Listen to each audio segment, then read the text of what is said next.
마태복음 21장 18절부터 22절까지 함께 봉독하겠습니다. 이른 아침에 성으로 들어오실 때에 시장하신지라 길가에서 한 무화과 나무를 보시고 그리로 가사 잎사귀 밖에 아무것도 찾지 못하시고 나무에게 이르시되 이제부터 영원토록 내가 열매를 맺지 못하리라 하시니 무화과 나무가 곧 마른지라. 제자들이 보고 이상히 여겨 이르되 무화과 나무가 어찌하여 곧 말랐나이까? 예수께서 대답하여 이르시되 내가 진실로 너희에게 이르노니 만일 너희가 믿음이 있고 의심하지 아니하면 이 무화과 나무에게 된 이런 일만 할 뿐 아니라 이 산더러 들려 바다에 던져지라 하여도 될 것이요 너희가 기도할 때에 무엇이든지 믿고 구하는 것은 다 받으리라 하시니라. 아멘. 하나님의 은혜와 평안이 여러분과 함께 하시기를 기원합니다. 오늘 말씀은 너무나 잘 하시는 말씀입니다. 예수님께서 예루살렘에 입성하셨습니다. 구원하기 위하여, 십자가 지기 위하여 예루살렘에 입성하신, 그리고 제일 먼저 가신 곳이 성전에 가셔서 장사하는 사람들, 돈 바꾸는 사람들을 다 내쫓으셨습니다. 그리고 내 집은, 하나님의 집은, 성전은 만민이 기도하는 집이다. 기도가 없다면 그곳에 많은 사람들이 모여서 행사하고 서로 교제하고 장사하고 이득을 취하면 그 성전은 무너지게 된다. 그 성전은 결국 역사를 보시면 예수님께서 분노하시면서 내 집은 만민이 기도하는 집이라고, 기도를 회복해야 된다고, 믿음을 회복해야 된다고 말씀하셨는데 결국은 40년 후에 예수님 돌아가신 이후 40년 이후에 결국 그 성전은, 헤롯 성전은 무너지게 되는 것을 봅니다. 이 사건 이후에 그 다음 날 되어진 일이 오늘 본문에서 우리가 읽는 무화과 나무를 저주하신 사건입니다. 특별하죠. 예수님이 죽은 자를 살리시고 병든 자를 고치시고 약한 것, 그리고 좀 잘못된 것을 제자리로 돌려놓으셨는데 생명 사역을 하셨는데, 오히려 오늘 이 말씀은 오히려 잘 살아있는 무화과 나무를 저주하여 마르게 죽이는 사역을 하신 것이 오늘 본문의 특별한 내용입니다. 오늘 사건을 이렇게 보면서 우리에게 드는 두 가지 의문점이 있습니다. 첫 번째 의문점은 오늘 말씀 18절 말씀을 보실까요? 이른 아침에 성으로 들어오실 때에, 예루살렘 성으로 들어오실 때에 시장하신지라. 예수님이 배고프셨다는 것입니다. 예수님만이 아니라 제자들, 함께한 사람들도 배고팠을 거예요. 이른 아침 몇 시인지는 모르지만 이른 아침에 성으로 들어오셨다. 그러면 어젯밤에 어디서 주무셨다는 것입니까? 17절 말씀 보십시오. 보시면 그들을 떠나 성 밖으로 베다니에 가서 거기서 유하시니라. 베다니에서 주무셨다는 거예요. 이 베다니 하면 딱 떠오르는 가정이 있습니다. 그건 나사로 집이거든요. 나사로가 있고 마르다, 마리아 3남매가 살고 있는 집.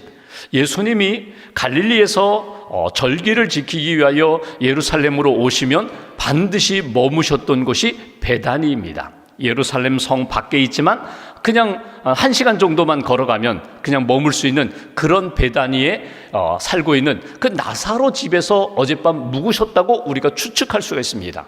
그런데 어떻게 이른 아침에 예수님이 배고픈 상태로 예루살렘 성으로 들어오실 수 있을까? 이것이 의문점이에요. 우리가 추측을 해볼 수가 있습니다. 여러분, 그 나사로 집에는 누가 있어요? 마르다가 있거든요. 그러니까 대접하기를 좋아하고 예수님 오신다 하면은 마리아는 예수님의 말씀을 사모하고 마르다는 예수님께 무엇이든지 잘 대접하고자 했던 그 여인이 그 집에 있는데 어떻게 예수님이 배고픈 상태로 그 집을 떠나셨을까? 이것도 의문점이거든요. 이렇게 생각해 볼 수가 있습니다. 예수님이 이른 아침, 보통 아침 식사하는 그 시간보다 더 일찍 새벽에 제자들과 함께 예루살렘 성으로 들어가자 그러셨기 때문에, 미처 준비할 시간도 주지 않았기 때문에 준비하지 못했다, 이렇게 추측해 볼 수도 있고, 또 한편으로는 예수님이 말씀을 하시고 예수님이 이끌어 가실 때 가자라고 할 때에 한 번쯤 그렇게 물어볼 수 있잖아요. 예수님 식사는 하고 가셔야죠. 우리 집에 오셨으니까 아침 식사하시고 좀 기도도 해주시고 또 예배도 드려주시고 말씀도 주시고 그리고 천천히 올라가셔도 되잖아요. 이렇게 한번 물어보고 요청할 수도 있는데 감히 예수님께 묻기가 어려웠다는 거예요. 예수님이 그 나사로 집에 했던 일이 무엇입니까? 나사로가 죽었을 때 뒤늦게 도착하셔서 무덤 속에 있는 그 나사로야 나오너라 살리신 기적이 있거든요. 그때 예수님이 일찍 오셨더라면, 차라리 나사로가 병들었을 때 이미 소식을 전했는데 일찍 오셨더라면 이런 장례식도 치르지 않고 이런 일도 없었을 텐데, 슬픔도 없었을 텐데, 그런데 예수님이 뒤늦게 도착하셔서 나사로를 살리신 역사가 있거든요. 예수님의 스케줄이 있거든요. 예수님의 구원 계획이 있고 가정과 영혼을 향한 예수님의 뜻이 있는데, 이렇게 이른 아침 예수님이 식사도 하지 않고 우리 집에서 떠나는 것은 분명한 뜻이 있을 것이다. 적어도 먹는 문제는 걱정하지 않고 어떤 고난의 문제도 해결해 주시는 예수님께서 이른 아침에 예루살렘 성으로 다시 들어가게 된 것은 분명한 뜻이 있을 거야, 이런 생각으로 감히 예수님께 묻지 못하고 오늘 예수님이 시장하신 채로 예루살렘 성에 들어오셨다, 뭐 이런 우리가 의문점에 대하여 나름대로 이렇게 신앙적 해석을 해볼 수가 있습니다. 근데 더 큰 의문점은 무엇인가 하면, 오늘 예수님이 그 줄이신 상태로, 배고픈 상태로 예루살렘에 들어오시자마자 하신 역사입니다. 오늘 본문 말씀 19절을 보실까요? 이렇게 표현합니다. 배고프신 상태로 예루살렘에 들어오셨습니다. 시장하신지라. 19절, 길가에서 한 무화과 나무를 보시고 그리로 가사 잎사귀 밖에 아무것도 찾지 못하시고 나무에게 이르시되 이제부터 영원토록 내가 열매를 맺지 못하리라 하시니 무화과 나무가 곧 마른지라. 무화과 나무 잎이 있는데 예수님이 무화과 나무 가까이 가서 보시고 잎만 있고 열매가 없는 것을 보시고 예수님께서 어떻게 하셨다고요? 19절에 보시면 이제부터 영원토록 내가 열매를 맺지 못하리라. 저주하시는 거예요. 심판하시는 거예요. 여러분, 이건 이해하기가 쉽지가 않아요. 여러분 한번 생각해 보십시오. 무화과 나무가 무슨 죄가 있습니까? 무화과 나무, 그 자연이 무슨 죄가 있어요? 열매를 맺지 못한 것이 그게 진짜 무화과 나무의 잘못인가, 죄인가? 만약에 그것이 자연적인 현상이라면 그 죄에 대하여, 그 열매 맺지 못한 것에 대하여 나무를 심판하는 것이 이게 옳은 것인가? 만약에 누가 돌보고 있는 사람이 있다면, 농부나 관리인이 있다면 오히려 관리인, 농부를 책망할 일이지 이것이 과연 무화과 나무를 저주할 일인가? 또 한편으로 보면은, 여러분, 무화과 나무는 이스라엘에서 자랄 때는 2번 열매를 맺습니다. 봄철에 4월에 열매를 한번 맺고 9월, 10월 가을에 열매를 맺거든요. 그러니까 진짜 풍성한 열매는 가을에 9월, 10월에 맺고, 이 4월에 맺는 열매는 그냥 요기할 정도로, 그냥 따먹을 정도로 그 정도 열매 맺는 거거든요. 그러니까 지금은 어떤 때인가 하면 지금 4월 봄철이거든요. 6월절 가까운 절기거든요. 그러니까 열매 풍성하지 않을 때예요. 그럼에도 불구하고 예수님이 그 모든 것을 아심에도 불구하고 가까이 가셔서 열매를 기대하셨지만 열매가 없는 것으로 인하여 심판하셨다는 사실입니다. 오늘 이 사건은 예수님께서 무화과 나무를 심판한 것으로 나타나지만, 사실은 어제 있었던 성전에 올라가셔서 장사하는 사람들, 돈 바꾸는 사람들을 다 내어쫓으시면서 내 집은 만민이 기도하는 집이다. 그러니까 예수님의 기대에 져버린, 예수님뿐만 아니라 믿음으로 성전에 나아갔던 사람들이 성전에서 진정으로 하나님을 만나고 예배하고 기도하면서 회복의 은혜를 받아야 되는데, 그 기대를 충족시키지 못한 성전을 향하여 책망하시며 심판하시는 내용이 무엇으로 나타나는가 하면, 열매 맺지 못한 무화과 나무를 심판하시는 사건으로 나타난다는 것이에요. 그러니까 열매 맺지 못한 무화과 나무는 무엇을 상징하는가? 그 기도가 사라지고 믿음이 사라지고 사람들만 많이 모여서 여러 가지 행사는 하는데 하나님이 기뻐하지 않는 일들, 열매 없는 성전과 열매 없는 무화과 나무를 대치하면서, 비교하면서 너희들의 신앙생활 가운데 하나님의 기대에 합당한 열매가 없다면 반드시 심판, 반드시 하나님의 징계를 받으리라, 그 말씀으로 우리가 이해할 수 있다는 것입니다. 예수님이 예루살렘에 올라가셔서 성전에서 기대하시는 것, 하나님의 뜻을 구하기 위하여 성전에 가셨지만 거기에는 사람들만 많이 모여 있어요. 시장 같아요. 장사하는 사람들, 돈 바꾸는 사람들, 기도하기 위하여 올라가셨는데 기도의 자리에 오히려 돈이 가득하고 이권이 가득하고 사람들에게 편리성만 제공하면서 하나님이 기뻐하시는 영성이 빠져 있다면 이것은 하나님의 심판을 받기에 합당하다. 오늘 이것을 보여주시는 것이 무화과 나무를 저주하신 사건이라는 것입니다. 여러분, 신앙생활하면서 우리가 하나님이 주신 말씀과 사명이 있거든요. 감당해야 할 일이 있어요. 그 감당해야 할 일들을 감당하지 못하면 감당하고 싶어도 감당하지 못하는 때가 반드시 임하게 된다는 거예요. 학생이 보십시오. 학생은 공부하는 때입니다. 여러 가지 운동도 좋고 친구 사귀는 것도 좋고 하지만 적어도 학창 시절에는 공부하는 것이 무엇보다도 최우선이죠. 공부하는 거예요. 책도 읽고 생각도 하고 지식도 쌓고 경험도 쌓고 하면서 미래를 준비하는, 쓰임받기에 합당한 그릇으로 준비하는 시절이 학창 시절이거든요. 근데 학창 시절에 공부하고 싶지 않은 거예요. 놀고 싶은 거예요. 게임하고 싶은 거예요. 그러면 그 공부해야 할 때에 공부하지 않으면 나중에 공부하고 싶어도 공부하지 못하는 때가 이르게 됩니다. 신앙생활을 볼까요? 하나님 앞에서 기도해야 할 때입니다. 말씀으로 양육받아야 할 때입니다. 그리고 하나님의 말씀을 따라 순종하며 헌신해야 하는 삶을 살아야 돼요. 이것이 지금 우리에게 주신 사명인데 기도해야 할 때에 기도하지 못해요. 말씀 공부하고 하나님 앞에 영적으로 성장해야 할 때 성장하지 못해요. 그리고 헌신해야 되는데 차일피일 미루면서 다음에 해 하다가 보니까 나중에 정말 하고 싶을 때 성경을 읽고 싶어도 눈이 어두워졌어요. 하나님 앞에 말씀으로 양육받고 싶어도 몸이 약해졌어요. 하고 싶어도 할 수 없는 그때가 이르게 된다. 그러니 하나님이 너에게 주신 이 기회를 놓치지 말라는 거예요.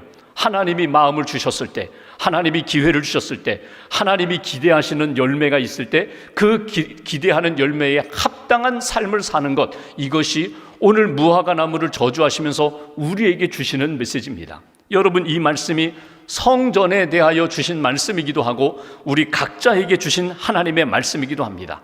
나에게 원하시는 계획이 있어요. 나에게 원하시는 뜻이 있어요. 여러분, 우리가 사람을 대할 때 이런 경우가 있습니다. 기대치가 있어요.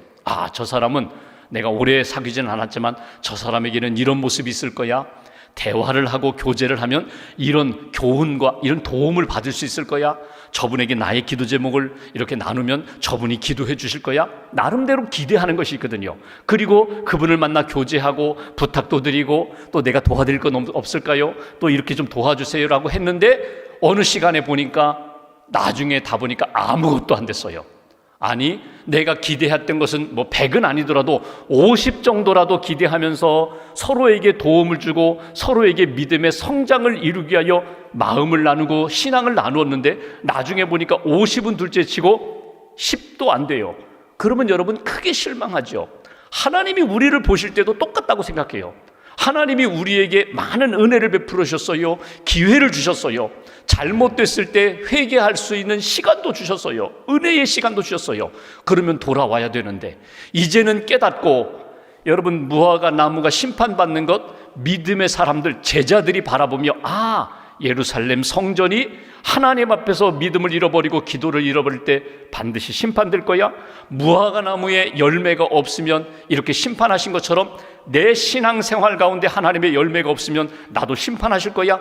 깨닫고 하나님 앞에서 바로 서야 되는데 다른 사람과 주변의 사건들이 하나님이 내게 주시는 교훈임에도 불구하고 그것을 외면하고 그냥 무관심으로 지나가다 보면 그 다음엔 내 차례가 된다는 거예요. 하나님 앞에서 내가 붙들어야 할 것이 무엇인가? 믿음으로 하나님 앞에서 붙잡고 순종해야 할 것이 무엇인가? 오늘 이 말씀을 통하여 나의 신앙을 돌아보시라는 거예요. 하나님 기대에 합당한, 하나님 마음에 흡족한, 하나님을 기쁘시게 하는 믿음의 삶을 살아라. 그러면서 오늘 본문 여기 20절 보십시오. 무화과 나무 저주하시고 곧 마르게 된 것을 제자들이 이상하게 여겼습니다. 그리고 이 사건에 대하여 예수님이 해석을 주시고 교훈을 주십니다. 21절 예수께서 대답하여 이르시되 내가 진실로 너희에게 이르노니 만일 너희가 믿음이 있고 의심하지 아니하면 이 무화과 나무에게 된 이런 일만 할 뿐 아니라 이 산더러 들려 바다에 던져지라 하여도 될 것이요 너희가 기도할 때에 무엇이든지 믿고 구하는 것은 다 받으리라 하시니라. 여기 예수님이 말씀하시는 교훈은 내가 이렇게 말 한마디로 무화과 나무를 저주한 것처럼 너희가 믿음이 있으면 이 무화과 나무가 살아있다 죽는 것처럼 하나님의 말씀을 믿고 능력을 믿으면 그 믿음대로 너희가 살아갈 때에 하나님의 역사가 나타나리라. 그 믿음이거든요. 이걸 이렇게 적용하지 마십시오. 믿은 대로 이렇게 선포하면 사람이 죽어, 실패해, 병들어, 이 적용이 아니라 하나님 앞에 믿음으로 살아갈 때에 그 믿음에 합당하게 하나님이 반드시 너에게 응답하시리라. 믿음이 중요하다는 거예요. 그리고 22절 주신 말씀처럼 기도의 삶이 중요하다는 거예요. 믿음과 기도가 내 안에 있다면 믿음에 합당한 열매도 맺게 될 것이다. 기도라는 게 뭐예요? 하나님과 교제하는 거거든요. 끊임없이 하나님과 교제하는 거예요. 믿음은 있는데 기도가 없다는 것, 이건 말이 안 돼요. 믿음이 있으면 하나님과 교제할 수밖에 없어요. 하나님과 교제하면서 주님의 뜻이 무엇인지, 주님의 마음이 무엇인지, 내게 주시는 말씀이 무엇인지 교제하면서 하나님의 뜻대로 살면 내 인생은 풍성한 열매 맺는 인생이 되는 거야. 이것이 오늘 예수님이 제자들에게, 우리에게 주신 교훈입니다. 나를 돌아봅니다. 하나님, 저는 믿음이 있습니다. 기도합니다. 합당한 삶을 살게 해주세요. 미국 캘리포니아에 가면 데스밸리라는 그 지역이 있거든요. 데스밸리, 죽음의 계곡이거든요. 근데 실제로 사막 같은 곳입니다. 풀 한 폭이 없어요. 1년 내내 40도, 50도가 넘는 그런 아주 뜨거운 장렬한 태양열. 그래서 기록에 보면은 데스밸리 여행하지 말라고 합니다. 잘못했다가 자동차로 운전하다 중간에 자동차가 고장나거나 기름이 떨어져서 만약 거기 머물게 되면 살 방법이 없거든요. 근데 사람들이 거기에 가는 걸 좋아해요. 왜? 극한 체험을 한번 해본다고. 가보면 아이고, 세상에 이런 용광로 같은 그런 땅이 있나. 분명히 땅인데도 마치 풀 한 폭이 자라지 않는 그런 엄청난 죽음의 계곡이거든요. 근데 몇 년 전에 이런 일이 있었다고 합니다. 한 번은 거기는 비가 내리지 않는 곳인데 이 기후변화 때문에 일정하게 막 비가 쏟아진 적이 있어요. 비가 쏟아졌어요. 비가 쏟아지고 나니까 또 뜨겁게 이제 태양이 장렬했겠죠. 그러니까 비가 쏟아지고 나서 해가 뜨고 나니까 불과 며칠 되지 않아서 거기에서 풀이 나고 꽃이 피기 시작했다는 거예요. 잠시 동안이지만 풀이 자라고 꽃이 피는 일이 있었다. 아니, 누가 와서 거기 씨를 뿌리는 것도 아닌데 어떻게 그 죽음의 계곡 마른 땅에 풀이 자라고 꽃이 필 수 있을까? 분명히 씨가 있었어요. 어디서 날라왔든지 씨가 있었어요. 근데 물이 없었기 때문에 그냥 이렇게 잠들어 있던, 묻혀 있던 씨가 비가 내리기 시작하니까 거기에서 생명의 역사가 나타났거든요. 어찌 보면 우리의 인생이 그렇습니다. 하나님의 은혜를 만나지 못하면, 오늘도 하나님의 은혜가 우리에게 임하지 않으면 데스밸리가 다를 바가 없어요. 그냥 마른 땅이 돼버리는 거예요. 그냥 마른 인생이 되는 거예요. 마른 심령이 되는 거예요. 하나님의 은혜를 끊임없이 여러분 체험하셔야 돼요. 기도를 통하여 하나님의 은혜를 받으셔야 되고, 믿음으로 하나님 앞에 순종하면서 내 안에 역사하시는 성령의 도우심을 받으면 여러분, 우리 심령이 꽃 피우고 열매 맺는 인생이 되는 거예요. 하나님 앞에서 내 능력으로가 아니라 하나님의 은혜 가운데 꽃 피우고 열매 맺는 믿음의 인생으로 살아야 된다. 오늘 한 무화과 나무를 저주하신 이 사건을 통하여 내 인생을 돌아보아라. 너의 가정과 교회를 돌아보아라. 너의 인생이 과연 믿음의 열매 맺는 인생이지, 다시 한번 점검하면서 내가 열매 맺는 인생이 아니라 은혜 안에 거하시면 돼요. 믿음 안에 거하시고 주님과 기도하며 교제하면 내 인생 하나님의 도우심 가운데 아름다운 열매 맺는 인생이 된다. 그 믿음으로 오늘 사시고 하나님 앞에서 이제 하반기 믿음으로 이렇게 준비하면서 하나님 전반기에 은혜 베풀어 주셨던 것처럼 하반기에도 하나님의 은혜에서 벗어나지 않게 해달라고, 늘 푸르고 열매 맺는 그런 믿음의 인생 되게 해달라고 기도하시면서 하나님의 은혜 가운데 사는 저와 여러분 되시기를 주님의 이름으로 기원합니다. 기도하겠습니다. 오늘 말씀 붙잡고 함께 기도합니다. 복 있는 사람은 물가에 심기운 나무처럼 푸르고 열매 맺는다고 우리에게 말씀하셨습니다. 하나님, 열매 없는 무화과 나무, 잎만 무성한, 겉으로 보기에는 아름답지만 하나님의 마음을 아프게 하는 그런 인생이 아니라 하나님이 베풀으신 은혜를 따라 믿음의 열매, 기도의 열매, 성령의 열매를 맺고 살아가는 하나님의 기쁨이 되는 인생이 되게 해달라고, 우리의 삶 가운데 여러 가지 어려움과 문제와 또 준비해야 하는 일들 하나님 앞에 맡깁니다. 주님 붙들어 달라고, 인도해 달라고, 치료해 달라고, 회복시켜 달라고 우리가 오늘 마음 모아서 함께 믿음으로 하나님 앞에 기도하겠습니다.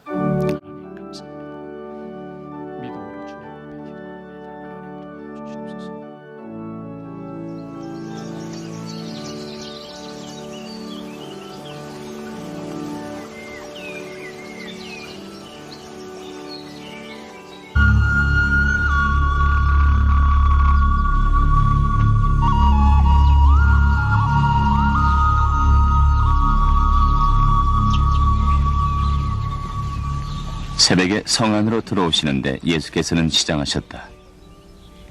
마침 길가에 있는 무화과 나무 한 그루를 보시고 그 나무로 가셨으나 잎사귀 밖에는 아무것도 없으므로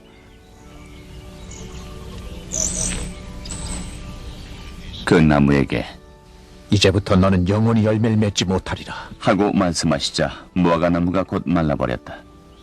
제자들은 이것을 보고 놀라서 무화과 나무가 어떻게 그렇게 당장 말라버렸습니까? 예수께서는 그들에게 말씀하셨다.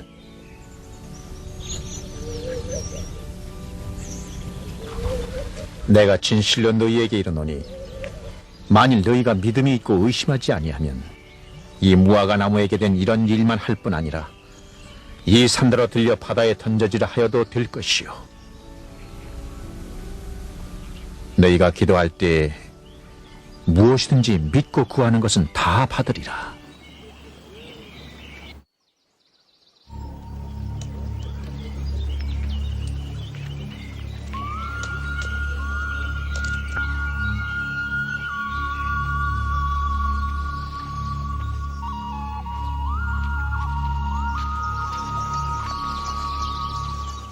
새벽에 성 안으로 들어오시는데 예수께서는 시장하셨다. 마침 길가에 있는 무화과 나무 한 그루를 보시고 그 나무로 가셨으나 잎사귀 밖에는 아무것도 없으므로 그 나무에게 말씀하셨다. 이제부터 너는 영원히 열매를 맺지 못할 것이다. 그러자 무화과 나무가 곧 말라버렸다. 제자들은 이것을 보고 놀라서 말하였다. 무화과 나무가 어떻게 그렇게 당장 말라버렸을까? 예수께서 그들에게 말씀하셨다. 내가 진정으로 너희에게 말한다. 너희가 믿고 의심하지 않으면 이 무화과 나무의 한 일을 너희도 할 수 있을 뿐 아니라 이 산더러 들려서 바다에 빠져라 하고 말해도 그렇게 될 것이다. 또 너희가 기도할 때에 이루어질 것을 믿으면서 구하는 것은 무엇이든지 다 받을 것이다. 예수께서 성전에 들어가서 가르치고 계실 때에 대제사장들과 백성의 장로들이 다가와서 말하였다. 당신은 무슨 권한으로 이런 일을 하시오? 누가 당신에게 이런 권한을 주었소? 예수께서 그들에게 이렇게 대답하셨다. 나도 너희에게 한 가지를 물어보겠다. 너희가 대답하면 나도 무슨 권한으로 이런 일을 하는지를 말하겠다. 요한의 세례가 어디에서 왔느냐? 하늘에서냐 사람에게서냐? 그러자 그들은 자기들끼리 의논하며 말하였다. 하늘에서 왔다고 말하면 어째서 그를 믿지 않느냐고 할 것이오. 또 사람에게서 왔다고 하자니 무리가 무섭소. 그들은 모두 요한을 예언자로 여기니 말이오. 그래서 그들은 예수께 모르겠다고 대답하였다. 그러자 예수께서 말씀하셨다. 나도 내가 무슨 권한으로 이런 일을 하는지를 너희에게 말하지 않겠다. 너희는 어떻게 생각하느냐? 어떤 사람에게 아들이 둘 있는데 아버지가 맏아들에게 가서 얘야, 너 오늘 포도원에 가서 일해라 하고 말하였다. 그런데 맏아들은 대답하기를 싫습니다 하고 말하였다. 그러나 그 뒤에 그는 뉘우치고 일하러 갔다. 아버지는 둘째 아들에게 가서 같은 말을 하였다. 그는 대답하기를 예, 가겠습니다 아버지 하고서는 가지 않았다. 그런데 이 둘 가운데서 누가 아버지의 뜻을 행하였느냐? 예수께서 이렇게 물으시니 그들이 대답하였다. 맏아들입니다. 예수께서 그들에게 말씀을 하셨다. 내가 진정으로 너희에게 말한다. 세리와 창녀들이 오히려 너희보다 먼저 하나님의 나라에 들어간다. 요한이 너희에게 와서 옳은 길을 보여주었으나 너희는 그를 믿지 않았다. 그러나 세리와 창녀들은 믿었다. 너희는 그것을 보고도 끝내 뉘우치지 않았으며 그를 믿지 않았다. 다른 비유를 하나 들어보아라. 어떤 집주인이 있었다. 그는 포도원을 일구고 울타리를 치고 그 안에 포도즙을 짜는 확을 파고 망대를 세웠다. 그리고 그것을 농부들에게 세로 주고 멀리 떠났다. 열매를 거두어 들일 철이 가까이 왔을 때에 그는 그 소출을 받으려고 자기 종들을 농부들에게 보냈다. 그런데 농부들은 그 종들을 붙잡아서 하나는 때리고 하나는 죽이고 또 하나는 돌로 쳤다. 주인은 다시 다른 종들을 처음보다 더 많이 보냈다. 그랬더니 농부들은 그들에게도 똑같이 하였다. 마지막으로 그는 자기 아들을 보내며 말하기를 그들이 내 아들이야 존중하겠지 하였다.